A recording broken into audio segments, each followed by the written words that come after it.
So, one of the reasons I feel like want is such an important thing to talk about in terms of happiness and as a source of inspiration and as your path is because I feel that that want has been like being able to pursue your want has been the most powerful thing for anyone that I've actually ever seen succeed. Now, as I was talking about in the previous video about the upholders in the four tendencies, people who can meet their expectations and the expectations of other people. I've seen those people succeed up to a certain point, and it's really interesting. And oftentimes we confuse expectations with what we want. Doing what you want, as I've been explaining, has to do with your needs. It's actually being driven by your own needs and recognizing what your needs are and being able to do that. And that's what a want is, right? And a want is a growth edge, or a growth edge for need. It's not something that needs to be done. It's a need that can be delayed. It doesn't need to be done right now, and it's oftentimes a need or a need that compromises your existing rungs of needs, like the ones that you've stabilized. And so it's a risky need, if you will. It's one that can be delayed, but it's also risky. And so but it's coming from your needs. It's like a hunger that can be delayed. And so you can delay it up to a certain point, but at some point it becomes very painful. And needs are very painful, and out of that pain, your drive comes. You can't stand it if you don't do something about it. And so you're self-driven, you're self-motivated. And in all the areas of the people that I have seen that really succeed, what I've noticed throughout history is they had this personal drive to accomplish something beyond what anyone else could tell them. Whoever it is in history, and think about anyone that you respect. And if you look at it, they had a drive that was beyond anyone else's expectations. And so I want to distinguish expectation from drive because they seem very similar. And expectation is basically, you saying, okay, you need to do this today. These are your plans, and this is what you should do. And you may not want to do them, but if there's an expectation, you can do it. So an expectation is kind of basically, if let's say for instance you're growing up and your parents had, in your household there was an expectation that when on days where your trash gets picked up, you're the one who puts it out. Or an expectation is that you go to bed at 10 p.m., and that's bedtime. Or those are expectations. They're kind of like rules that you follow. And you may not feel like going to bed, but that's the expectation, so you go and meet them. So those are expectations. So expectations in some ways has a lot more to do with willpower and the ability to be able to do something even when you don't want to do them, or regardless of whether you want to do them or not. So that's what expectations are. And expectations, being able to meet expectations, is a really powerful thing. And so as I was talking about in the four tendencies, there are people who, there are four different styles of people who can meet expectations. And there's a type that's called the rebel, and they're not so good at meeting other people's expectations, and they're not so good at meeting their own expectations. And so people wonder, well, if that's the case, how are you going to ever succeed? And what those people find out is that they can follow their own drive. They can follow their own wants. They realize, oh, you know what? I want to do this. And when they come to realize that, they all of a sudden start being able to take action.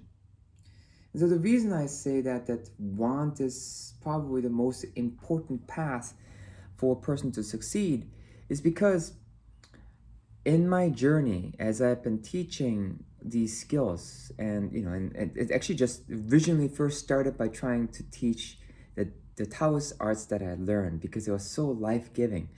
Now, one of the things I didn't realize is that in my case, I'm an obliger. And so if I have external expectation, I'm really good at meeting that. And so I didn't want to disappoint my teacher. I didn't want to disappoint my classmates, and then I didn't want to disappoint my mentors. So if I had people involved, then there was no problem. Uh, I I could do it, but I was terrible at meeting my own expectations, and this kind of really showed. Uh, and understanding some of these things about the difference between wants and expectations is a really important thing. And I found that's like really the only way for you to actually get there. But anyway, so I found the Taoist arts, and it was such a life giving thing. And, it just made such a huge difference to the quality of my life and the happiness, my happiness, that that's like what I started teaching. And a lot of what I teach today is actually essentially those teachings, and also the spiritual teachings that I learned when I was when I was growing up from my Christian mentors. And so as I was actually learning these things, my life started changing. And first, with the teachings from my Christian mentors, and then later on, I started actually coming across these Taoist teachings, and they actually helped me live the kind of spiritual life that I wanted to live. And so I was like, wow, this is like powerful. Everyone should learn these things. And then as I started teaching these things, what I found is that I had to go deeper and deeper and deeper. And what I didn't realize is that the Taoist arts were my way into it. This was something I was just naturally passionate about. I loved this stuff. I loved learning about energy. And then so I didn't realize that I actually hit a passion point of mine and a talent point of mine that was deeply meeting my needs. And this was actually kind of my purpose. It was actually bringing all the different aspects of who I am together. And that, as I started teaching this, I was surprised why other people were not as excited about learning this life-giving thing that I thought was like the most important thing. And I started by trying to convince people and things like that. But fortunately, the Taoist arts say you need to listen. It basically teaches you, leave yourself behind, like forsake yourself and follow. And so, and what that really means is that basically just listen to the needs of other people, right? Needs. And as I started trying to explain the things that I learned, I learned better languaging, modern languaging, if you will. Such as like I came across Maslow's hierarchy of needs, and I started realizing, one of the reasons this works so well is because it helps people connect to their needs. And so I started explaining these things from a perspective of needs, and then all of a sudden people started understanding me better. And so I was like, okay. And so I kept finding better and better languaging and translating it into modern concepts. And as it started happening, I realized that unless I can translate this into people's their own needs, their own desires, they couldn't learn this. And ironically, that started taking me into kind of a wider path about actually in an effort to try and teach my students to actually help them organize their life, because I realized that actually that's actually what had happened in my own life, because I was trying to learn this thing I'm passionate about. I started needing to get a routine, and then I started needing to like have better relationships, and I needed to start doing a better job at my work, and I and so on and so forth. And so all these things started falling into place, and I realized, oh, you know what?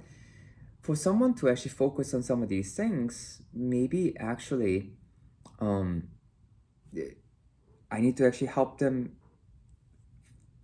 take care of those things that's most pertinent in their life. And so that started a whole new journey, and I realized, oh, a path that's personalized according to a person's need, which I've come to call their want, may be the only effective path.